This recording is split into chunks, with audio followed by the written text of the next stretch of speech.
Magandang araw Pilipinas, narito ang mga pangunahing balita at mga nagang kaganapan mula sa iba't ibang panig ng bansa. Mula sa mga usaping pampublika, edukasyon, seguridad, lagay ng panahon at entertainment, ihahatid namin ang mga balitang dapat ninyong malaman ngayong araw. Ako, si Christina Corte, At ako naman si Princess Unique Reta. at ito ang CNHS News Live. Narito ang mga nagbabagong balita ngayong araw.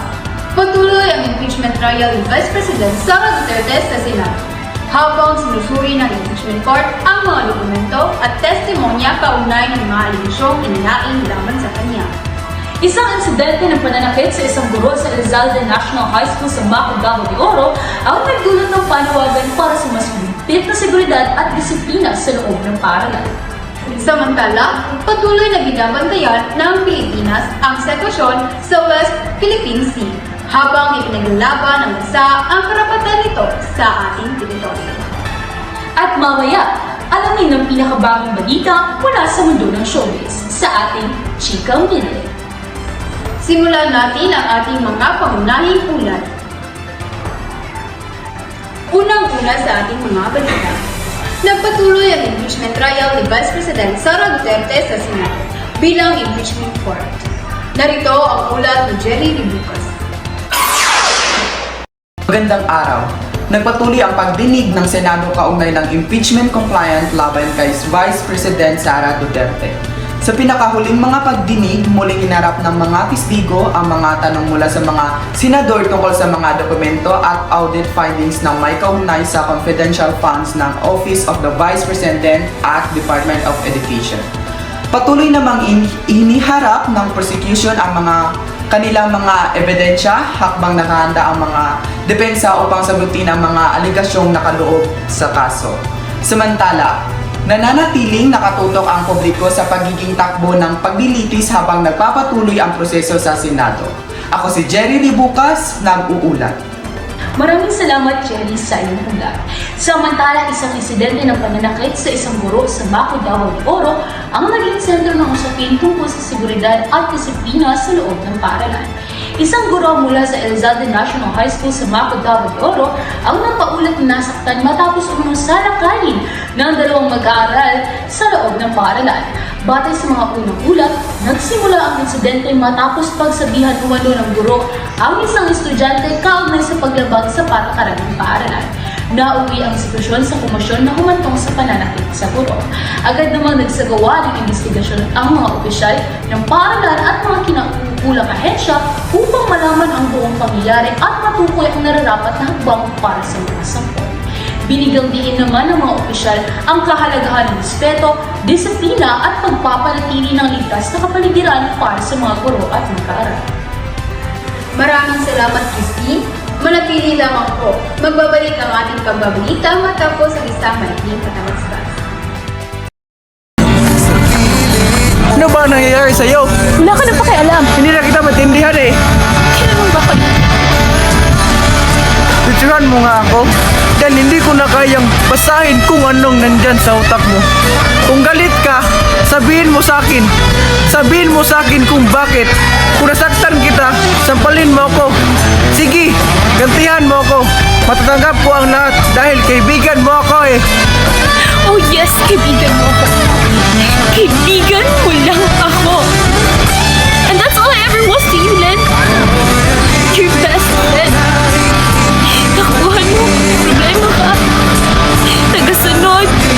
Tagabigay ng advice. Taga-enroll. Tagagawa ng assignment. Tagapagpatawa sa'yo kapag malulungkot ka. Tagatanggap ng kahit ano. And I'm so stupid to make the biggest mistake of falling in love with my best friend.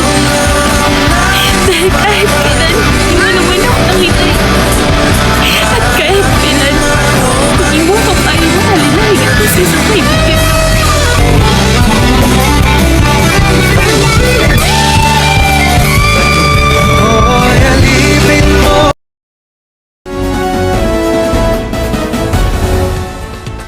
Nagbabalik ang ating pagbabalita. Patuloy na binabantayan ng bansa ang sitwasyon sa West Philippine Sea. Narito ang ulat ni Princess Dumay. Patuloy na ipinaglalaban ng Pilipinas ang karapatan nito sa West Philippine Sea habang nananatiling mahalagang usapin ang seguridad at soberanya ng bansa. Kabilang sa mga lugar na patuloy na binabantayan ang Bajo de Masinloc o Scarborough Shoal na matagal nang bahagi ng maritime dispute. Ayon sa pamahalaan, patuloy ang paggamit ng diplomatikong paraan upang mapangalagaan ang interes ng bansa at mapanatili ang kapayapaan sa rehiyon. Hinikayat naman ng publiko na maging responsable sa pagbabahagi ng impormasyon at umiwas sa pagpapakalat ng maling balita. Ako si Princess Dumay, nag-uulat. Para naman sa pinakabagong lagay ng panahon, narito ang ating weather update. Jerry? Ang araw, narito ang pinakabagong ulat tungkol sa panahon sa bansa. Sa Mindanao, inaasahan ang bahagyang maulap hanggang maulap na kalangitan na may posibilidad ng localized thunderstorm at kalat-kalat na pag-ulan. Sa ilang bahagi ng Davao Region, Northern Mindanao at Caraga, pinapayuhan ang mga residente na manatiling alerto dahil maaaring magdulot ng biglaang pagbaha, pagguho ng lupa ang malalakas na pag-ulan. Samantala, maaari ring makaranas ng isolated rain shower ang ilang bahagi ng Luzon at Visayas. Pinapaalahanan ang publiko na patuloy na subaybayan ang mga abiso ng pag-asa at maging handa ng anumang pagbabago ng panahon. Ako si Jerry Bukas para sa Weather Update.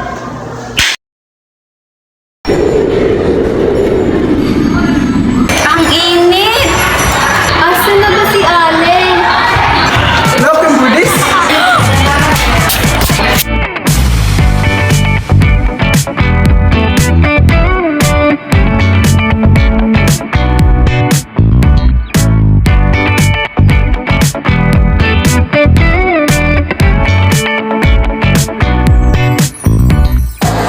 Royal, cool sa init para ilabas ang kulit.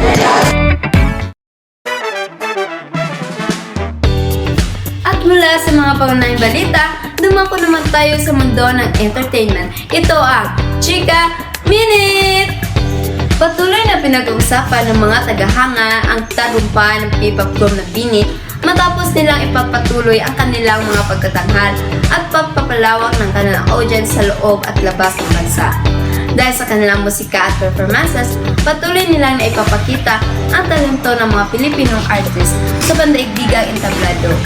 Samantala, patuloy ding inaabangan ng kanilang mga tagahanga ang mga susunod nilang proyekto at mga kaganapan sa kanilang career. Ako si Angel Navarro at yan ang pinakabagong balita mula sa mundo ng showbiz. Ito ang Chika Minute! At yan ang mga pangunahing balita ngayong araw. Maraming salamat sa inyong oras at patuloy na pagtitiwala. Muli, ako si Christina Porter. At ako naman si Princess Rudy Grata at ito ang CNHS Newsline.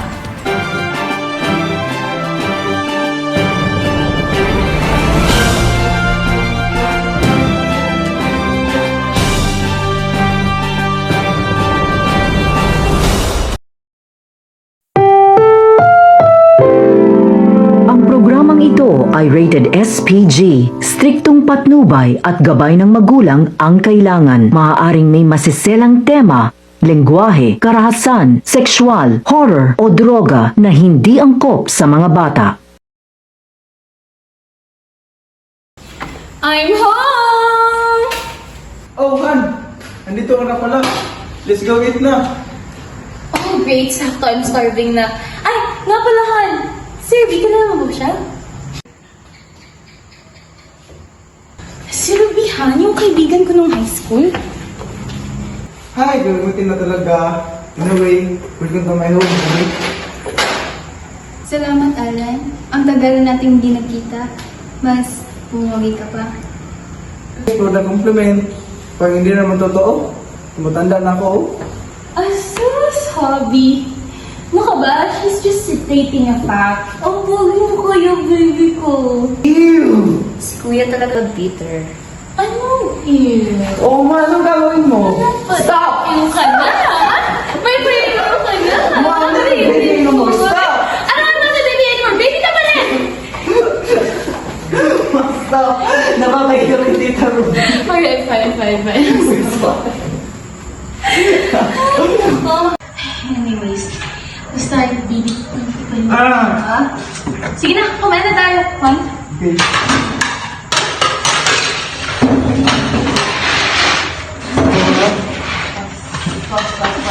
Naaalala mo ba, Barbie, ng mga panahon na puro tayo tambay sa kantin? Parang kailan lang buwabis ng panahon? Paano ko makakalimutan? Ang daming alaala nun. At hindi ko rin makakalimutan yung mga taong naging malapit sa atin. Oo nga naman. I still remember those time na pagula ko at lakad lang ang inatupag. Oo, Han. Actually, kailangan talaga namin mag-sneak in noon para makapanood ng ligaw mo. Tapos alam mo ba, pag uwi namin ng bahay? Sorry guys, kailangan ko magsalutin. Okay.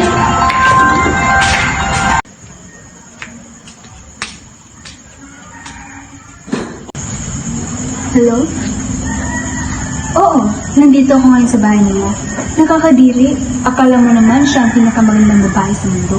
Kung makadikit, ay, akala mo ligta eh. Huwag kang mag-alala, gagawin ko lahat. Hindi ako titigil hanggat hindi ko nakukuha ang dapat sa akin. Si Allen ay para sa akin lamang at wala ng iba. Walang makakapigil sa akin na kunin siya kay Tino. Gagawin ko lahat. Mapasakin niya si Allen, and no one will going to stop me from it.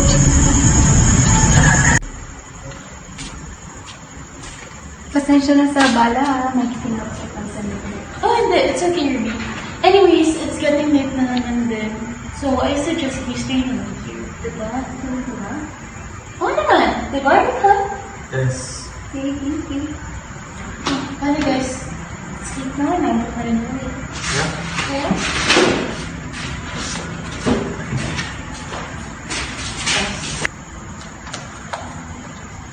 Tingnan mo nga naman.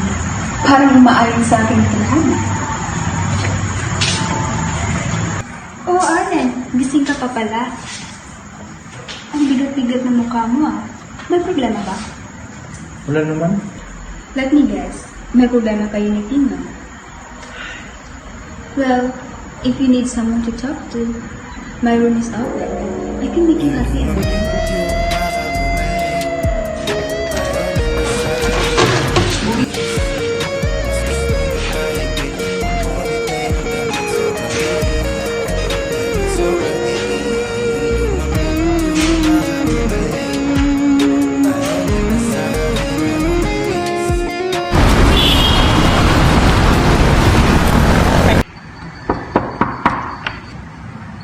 Yes, come in. Hi, Allen.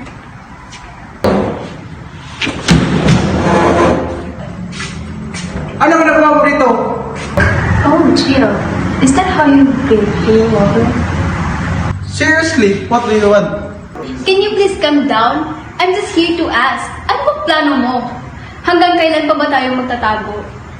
And nangyari nung dapat mangyari. Hindi dapat si Tinyong hadlang para sa atin. Look, about last night. Nagkamali lang tayo. Nadala lang ako sa damdamin. Hindi ibig sabihin nun, makasama na tayo. Wala pa tayong pinag-uusapan ng ganito. Nadala ka lang ba talaga? O matagal mo na rin nararamdaman? Hanggang kailan pa ba tayo maghihintay? Di ba nga, wala na siyang halaga para sa'yo? At wala na rin siyang halaga sa akin. Natatakot din ako. Paano kung malaman nila?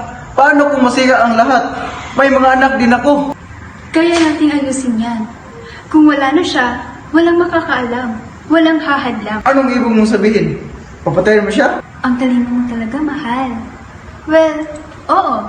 Nang sa gayon, kapag wala na siya, tayo na magsasama. At hindi na natin kailangan pang magbago. Hindi ko kaya. Isang gabi pagkakamali lang ang sa atin. Hindi ibig sabihin nun na kailangan natin gawin to. Kung pagpipilian, kung talagang may nararamdaman ng gabi, gagawin mo ito para sa akin. Akin na lang, Allen. Akin na ngayon ang mga anak mo. Sino yun? Hindi ko alam.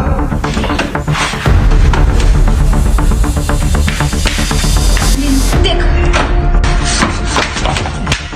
Anong narinig mo, ha? Anong narinig mo? Anong narinig mo? Narinig ko ang lahat! Susumbong ko kayo kay Mami! Bakit? May ebidensya ka ba? Sigurado ka ba talagang paniniwalaan ka ng mami mo? Yes! I have an evidence! Evidence? Akin na! Akin Akin! na! No! Akin na nga No! sabi! No! Sa'yo na!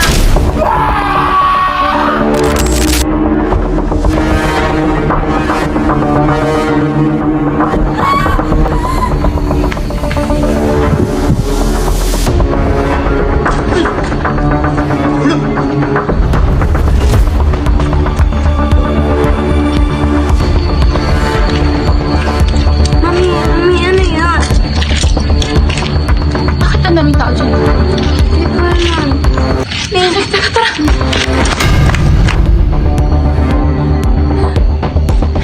Kuya!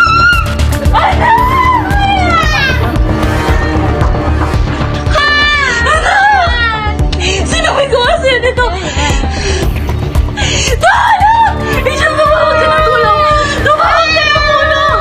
Tumawag ka ng tulong! Jenny! Sino may gawa sa'yo nito? Anak! Sino may gawa sa'yo nito? Jerry! Angel, tumawag ka ng tulong! Jerry! Jerry! Anak! Ano ko? Anak! Sa pagtataksyo na nagsimula sa darating ang katotohanan ng gugumon sa inyong lahat. Ma'am, ito na pong ebidensya.